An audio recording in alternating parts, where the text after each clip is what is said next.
2024 లేదా 25లో డిగ్రీ లేదా బీటెక్ చదివారా? సాఫ్ట్‌వేర్ జాబ్ కోసం ఎదురు చూస్తున్నారా? అయితే కోడ్ జ్ఞాన్ 100 డేస్ కోర్సులో చేరండి. జాబ్ సాధించండి. హలో మహేష్ గారు. Hello sir.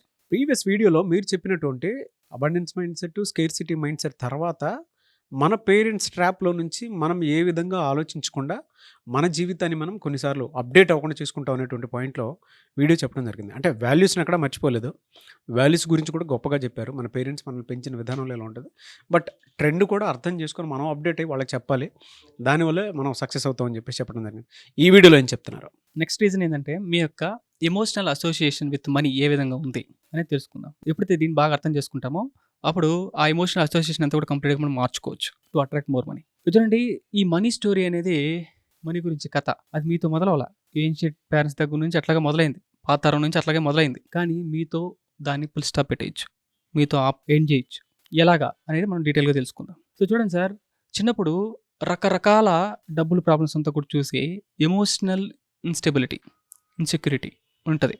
అండ్ ఆల్సో ఎంతో గందరగోళం డబ్బుల మీద చిన్నప్పటి నుంచి చాలామందికి. అండ్ ఆల్సో అబండెన్స్ ఫీలింగ్ అనేది ఏదో అమావాస్యకి, పౌర్ణమికి వచ్చినట్టు ఎప్పుడో ఒకసారి అబండెన్స్ ఫీలింగ్ అనేది. అంటే కన్సిస్టెన్సీ అనేది ఉందా? కన్సిస్టెన్సీ అంటే ఏంటి? కనీసం వారానికి ఒక 7 రోజులు అనుకుంటే ఒక 5, 6 రోజులు ఉంటే అది కన్సిస్టెన్సీ అంటాం. ఒకరోజు లీవ్ తీసుకున్నా. అదేవిధంగా ఇక్కడ అబండెన్స్ ఫీలింగ్ అనేది కన్సిస్టెంట్‌గా ఉందా? ఎంత కంఫర్టబుల్‌గా మీరు అబండెన్స్ మీద మీరు ఫీల్ అవుతున్నారు? అబండెన్స్ గురించి ఎంత సౌకర్యవంతంగా మీరు లోపల ఫీల్ అవుతున్నారు? ఎప్పుడైతే ఈ 3 లేదో వాళ్ళు పెద్దోళ్ళైనా గానీ, అడల్ట్ అయినా గానీ వాళ్ళు ఏం చేస్తుంటారంటే ఈవెన్ దో వాళ్ళు డబ్బులు సంపాదించినా విపరీతంగా ఖర్చు పెట్టేస్తా ఉంటారు. Over spending. ఎందుకు ఖర్చు పెడుతున్నారో కూడా తెలీదు. ఓకే వాళ్ళకి. అండ్ ఆల్సో విపరీతంగా యాంగ్జైటీ డబ్బుల మీద. మళ్ళీ ఏం చేయాలి? ఎంత డబ్బులొచ్చినా మిగలదు. అండ్ ఆల్సో ఆ స్కార్సిటీ మైండ్ సెట్ చిన్నప్పటి నుంచి అలాగే ఉంది. ఏదో చదువుకున్నాడు, ఏదో కొంత ఒక ₹1,00,000 ఎంతో డబ్బులొచ్చినాయి. ఓకే. అయినా గానీ సరిపోవట్ల. ఆ యాంగ్జైటీ అట్లాగే ఉంది. ఆ స్కార్సిటీ మైండ్ సెట్ అలాగే ఉంది. ఎప్పుడు చూసినా బెత్తర బెత్తర. ఓకే. ఎందుకు ఇదంతా కూడా? మూల కారణం ఏందంటే మీ లోపల ఒక బిలీఫ్ ఉంది sir. I am not worthy without making money. ఎవరు చెప్పారో, ఏం చెప్పారో తెలీదు గానీ మీ మైండ్‌లో అదైతే ఉంది. ఆ నమ్మకం అయితే ఉంది. అంటే నేను డబ్బులు బాగా సంపాదించకపోతే నేను విలువైన మనిషిని కాదు అనేది లోపల ఉంది. అంటే మనీ ఈజ్ ఈక్వల్ విలువ. మనీ ఈజ్ ఈక్వల్ విలువ. అవును కదా మహేష్! మనీ ఈజ్ ఈక్వల్ విలువే కదా! బయట రియాలిటీలో నువ్వు కూడా చెప్పు కావాలంటే. కరెక్టే, కాదని చెప్పట్లా. ఇంటర్నల్‌గా ఆ స్టెబిలిటీని ఎలా హ్యాండిల్ చేయాలో చెప్తా. లోపల ఏం జరుగుతుంది? ఓకే. ఇన్నర్ వర్క్ ఏంటి క్లియర్‌గా అర్థమవుతది. సో చూడండి, బయట రియాలిటీలో మనము విలువైన మనిషిగా మనం మారాలంటే డబ్బులు సంపాదించాలి కాదని చెప్పట్లా.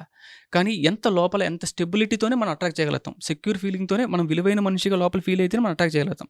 But only money is equal to విలువ అని లింక్ చేసుకుంటే సబ్‌కాన్షియస్ మైండ్‌లో ఆ విధంగా లింక్ అయ్యుంటే బయట సిట్యుయేషన్స్ ఎప్పుడు కూడా నిజం చెప్తున్నాను. ఏ బిజినెస్‌లో గాని అప్స్ అండ్ డౌన్స్ ఉంటాయి. అవును. ఛాలెంజెస్ ఉంటాయి. ఎప్పుడు మీకు డబ్బొస్తనే ఉండదు పొద్దుగాడికి. అది కూడా ఇంక్రీజింగ్ క్వాంటిటీస్‌లో. ఈవెన్ దో మీకు ఎంత బిలీఫ్ సిస్టమ్ ఉన్నా గానీ అప్స్ అండ్ డౌన్స్ ఉంటాయి. కానీ ఓన్లీ డబ్బులు సంపాదించినప్పుడే నేను విలువైన మనిషిని, డబ్బులు పోయినప్పుడు నేను లోజర్ అని ఫీల్ అయితే ఏమైంది? ఒక వారం బావుంటది. ఇంకొక వారం బావుండదు. ఒకసారి కస్టమర్స్ వస్తారు. ఇంకోసారి కస్టమర్స్ రారు. ఓకే. దానికి లోపల ఎలా జరుగుతుంది సార్? అల్లకల్లోలం సునామీ జరుగుతుంది. దీనివల్ల ఏం జరుగుతది సార్? బాగా విలువైన మనిషిని కాదు, విలువైన మనిషిని కాదు. డబ్బులు రానప్పుడు ప్రతిసారి కూడా నేను విలువైన మనిషిని కాదు. ఒకరోజు డబ్బొస్తే 10 రోజులు డబ్బు రాలేదంటే, ఒకరోజేమో నేను విలువైన మనిషిని, 9 రోజులేమో నేను విలువైన మనిషిని లోపల తిప్పుతున్నాం. దీనివల్ల ఏం జరుగుతదండి? సో 90% నీ యొక్క ఫీలింగ్స్ అంతా ఏ విధంగా ఉంది? నెగెటివ్‌గా ఉంది. సో ఇదంతా కూడా ఎక్కడి నుంచి మొదలైందంటే యువర్ అన్‌మెట్ నీడ్స్. అంటే మీ యొక్క చిన్నప్పుడు కొన్ని అవసరాలవన్నీ కూడా మానసిక అవసరాలంతా కూడా సైకలాజికల్ నీడ్స్ అంతా కూడా మీట్ అవ్వల. ఆ మీట్ అవ్వకపోవడం వల్ల ఈ విధంగా మీరు ఫీల్ అవుతా ఉంటారు. సో ఎప్పుడైతే ఇది పోవాలంటే ఎప్పుడైతే నేను డబ్బులు సంపాదించచ్చు, సంపాదించకపోవచ్చు. స్టిల్ ఐ యామ్ వర్తీ అని ఎప్పుడైతే మీరు ఫీల్ అవుతారో, నేను విలువైన మనిషినే అని ఎప్పుడైతే లోపల ఇంటర్నల్‌గా మీరు ఫీల్ అవుతారో, అప్పుడు మీరు మ్యాగ్నెట్‌లాగా మారుతారు. అప్పుడు మీరు అయస్కాంతం అవుతారు. నేను బాగా డబ్బులు సంపాదిస్తేనే అప్పుడు మాత్రమే నేను విలువైన మనిషిని. ఈ ప్రోగ్రామ్‌తో మీరు వాల్యుబుల్ కారండి. ఈ ప్రోగ్రామ్‌తో మీరు అయస్కాంతం అవ్వరు. మ్యాగ్నెట్ అవ్వరు. నేను డబ్బులు సంపాదించొచ్చు, సంపాదించకపోవచ్చు. నా దగ్గర ఉండొచ్చు, లేకపోవచ్చు. నేను పేదరికంలో ఉండొచ్చు, లేకపోతే ధనవంతుడు కావచ్చు. నేను బాగా చదువుకోనొచ్చు, చదువుకోలేకుండా పోయుండొచ్చు. ఓకే. నాకు 10 మంది సపోర్ట్ చేయొచ్చు, సపోర్ట్ చేయలేకపోవచ్చు. అయినా కానీ ఐ యామ్ వర్తీ, నేను విలువైన మనిషిని అని లోపల ఎప్పుడైతే కాన్స్టెంట్ ప్రోగ్రామ్, ఒక డీప్ రూటెడ్ ప్రోగ్రామ్ ఎప్పుడైతే ఉంటుందో, ఇంకా ఎక్స్టర్నల్ సిట్యుయేషన్ మీద అస్సలు డిపెండ్ అవ్వదు. కాన్స్టెంట్‌గా లోపల రేడియేషన్ ఏం పోతుంటదో తెలుసా? యూనివర్స్ మెసేజు నేను విలువైన మనిషిని, నేను విలువైన మనిషిని, నేను విలువైన మనిషిని, విలువైన మనిషిని. సో అబండెన్స్ ఫీలింగ్ ఏం చేస్తుంది సార్? అబండెన్స్‌ని అట్రాక్ట్ చేస్తూనే ఉంటది. ఎప్పుడైతే money is equal to worthy ఇలాగా ఫీలింగ్ ఎప్పుడైతే ఉంటదో, వాళ్ళు చాలామంది దగ్గర డబ్బులున్నా గానీ, ఒక డిప్రెషన్‌లో ఉంటారు. ఈవెన్ దో లోపల ఆ నొప్పిని పూరించుకునేదానికి వాళ్ళెంత డబ్బులు సంపాదించినా గానీ, ఈవెన్ దో బయట డబ్బులొస్తా ఉన్నా గానీ, చాలామంది అన్‌ఫుల్‌ఫిల్‌మెంట్‌లో ఉంటారా? ఉండరా? ఈవెన్ దో డబ్బులున్న వాళ్ళంతా కూడా చాలామంది చిరాకుతో ఉన్నారా? లేదా? నాకు సాటిస్ఫాక్షన్ లేదని చెప్పుకునే వాళ్ళు ఉన్నారా? లేదా? దీనికంతా కూడా మెయిన్ కారణం ఏందంటే, money is equal to worthy. Unmet needs. Okay. Money is equal to worthy. Only money సంపాదిస్తేనే నేను వర్తీ అనే లోపల పుండుంది గాబట్టి. సో, ఇది ఎలాంటిదంటే, సో చూడండి, లోపల పుండుంది. నేనేం చేశానంటే బయట డబ్బులు సంపాదించుకొనొచ్చి బయట డబ్బులనే ఆయింట్‌మెంట్‌తో పూసుకున్నా. ఓకే. మళ్ళీ బయట సిట్యుయేషన్ ఏ విధంగా ఉంది? కొంచెం మారింది. మారగానే క్లైమేట్ మారగానే అంటే డబ్బులు రాకపోవగానే లోపల మళ్ళీ పుండేమైపోయింది? మళ్ళీ యాక్టివేట్ అయిపోయింది. సో, మళ్ళీ నేనేం చేశాను? ఒకరోజు డబ్బొచ్చింది. మళ్ళీ ఆ డబ్బు అనే ఆయింట్‌మెంట్ తెచ్చుకొని పూసుకున్నా. అంటే 30 సంవత్సరాలు, 40 సంవత్సరాలు ఏం చేశానంటే పుండు మాన్పించుకుంటా ఉన్నానండి. ఓకే. లోపల పుండుంది. దాన్నేం చేస్తున్నానంటే దానికి ఆయింట్‌మెంట్ పూస్తా ఉన్నా. అంతే జీవితాంతం. అందుకే అన్‌ఫుల్‌ఫిల్‌మెంట్. అందుకే సాటిస్ఫాక్షన్ లేదని చాలామంది చెప్తా ఉంటారు. అంటే ఎప్పుడైతే మీరు డబ్బు మీద ఓవర్‌గా ఎమోషనల్ అటాచ్‌మెంట్ అవుతా ఉంటారో, అప్పుడు ఏం జరుగుతుందంటే డబ్బులు ఒకరోజు ఇటు తీసుకెళ్తది, ఒకరోజు ఇటు తెలుసు. ఇలా ఉంటది.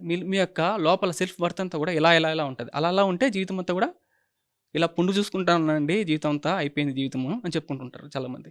సో చూడండి, ఆ వాయిడ్‌ని ఓన్లీ డబ్బులతోనో లేకపోతే మనుషులతోనో ఫిల్ చేసుకోకూడదు. ఆ పుండుని డబ్బులతోనో, మనుషులతోనో ఫిల్ చేసుకోకూడదు. అంటే సొంతంగా మీరే ఈజీ వేస్‌లో దాన్ని ఆ గాయాన్ని మాన్పించుకోవాలి.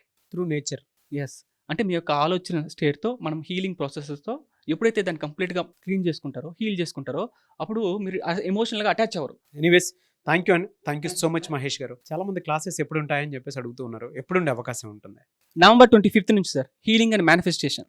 డీపర్ లెవెల్‌లో హీలింగ్ అనేది చేపిస్తాం. And also multiple manifestation techniques అంతా కూడా చాలా డీపర్ లెవెల్‌లో న్యూరో సైన్స్ అంతా కూడా యూజ్ చేసి, ప్రాక్టికల్ స్పిరిచువాలిటీ అంతా కూడా యూజ్ చేసి నేర్పించడం అనేది జరుగుతది. Eagerly waiting for the class అన్న. ఎనీవేస్ థ్యాంక్ యూ అన్న. Thank you so much Mahesh గారు. Thank you sir. చూసారు కదా వీడియో. ఈ వీడియోపై మీ అభిప్రాయాన్ని కమెంట్ బాక్స్లో పోస్ట్ చేయండి. ముఖ్యంగా మీరు గనక ఎవరైనా సరే మహేష్ గారి క్లాస్ కనుక అటెండ్ అవ్వాలి అనుకుంటే మాత్రం స్క్రీన్ మీద మీ కాంటాక్ట్ నెంబర్ కనిపిస్తుంది. నవంబర్ 25th నుంచి బ్యాచ్ స్టార్ట్ అవుతున్నాయి. సో వెంటనే స్క్రీన్ మీద కనిపిస్తున్న number call or message WhatsApp చేసి ఎన్రోల్ చేసుకోండి. అండ్ ఈ వీడియో లైక్ చేసి షేర్ మాత్రం తప్పకుండా చేయండి. ఇలాంటి మరిన్ని వీడియోస్ కోసం మా ఛానల్ ఫాలో అవ్వండి. Thank you. సుమన్ టీవీలో మీ పర్సనల్ అండ్ బిజినెస్ ప్రమోషన్స్ కోసం కింది నెంబర్కి కాంటాక్ట్ చేయండి.